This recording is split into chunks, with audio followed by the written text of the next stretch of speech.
kung saan inaasahang sasailalim sa booking procedure si Senator Estrada. Sa puntong ito, balikan natin si Maki Pulido. Maki? Kapapasok lang, Bernadette, ng convoy ni Senator Jinggoy Estrada dito sa Camp Crame, didiretso nga siya sa PNP-CIDG para sa booking process matapos nga ng kanyang surrender. Medyo mabilis ang biyahe mula sa Senate dahil mula Rojas Boulevard kumiwa ng EDSA. At kahit na medyo maraming portions doon na traffic ay ginamit na yung bus carousel sa EDSA northbound. Kaya mabilis yung biyahe patungo dito sa Camp Crame. Medyo traffic, nahinto yung traffic, pero nakikita kasi natin dito talaga namang may hagad at may mga ibang mga sasakyan ng PNP na ginamit para dito sa convoy. Sa ating pagkakaalam ay dahil kasama si Secretary John Vic Remulla kanina na nag-aayos ng mismong convoy, ay kasama siya dito sa convoy. Ayan na, nakating na yung sasakyan. At makikita niyo na nagkakagulo na dahil inaabangan na rin siya ng mga kasama natin sa media dito sa PNP-CIDG.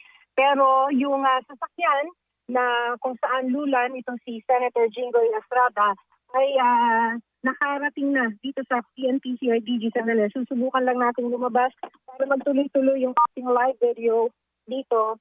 Kasi pagdating dito, after he surrendered, tulad nga ng process, sandali lang, tutulungan lang natin itong cameraman natin hawakan itong equipment para makarating tayo doon sa harapan itong opisina ng CIDG. Hi, sir. Kasama, so may mga kasama pala na mga taga-USAA na nag-atid din or mga personnel din ng Office of the Senate Sergeant at Arms. So ayan na, nakakapasok na si Senator Jinggoy Estrada sa loob ng Camp Crame. Lalapitan lang natin kasi kararating lamang natin dito sa CIDG, pero hindi pinapapasok ang media.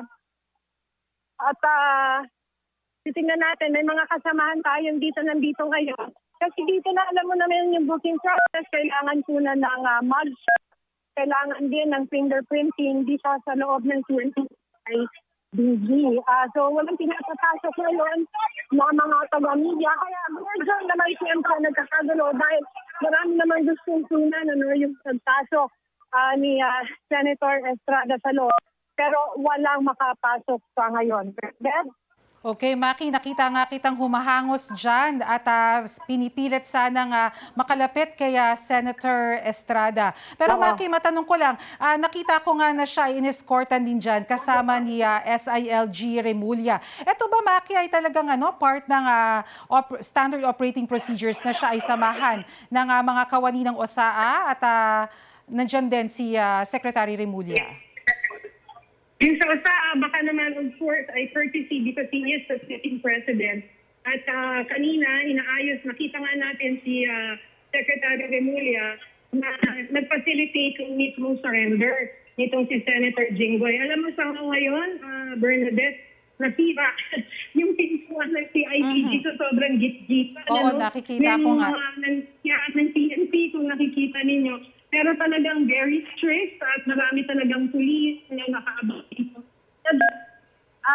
Kanina, maghihintay natin. I'm sure na magbibigay naman sila maya-maya rito ng update sa booking procedure dahil ang gusto nga nating malaman ay kung ano ang susunod na hakbang mula dito sa Camp Crame.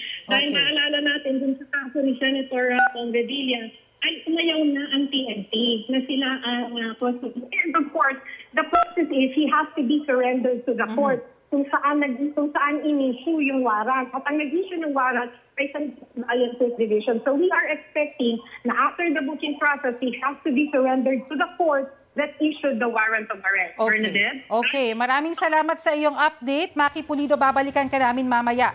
Ngayon naman, balikan natin si Maris Umali na nandyan din ngayon sa CIDG. Maris, anong latest na update?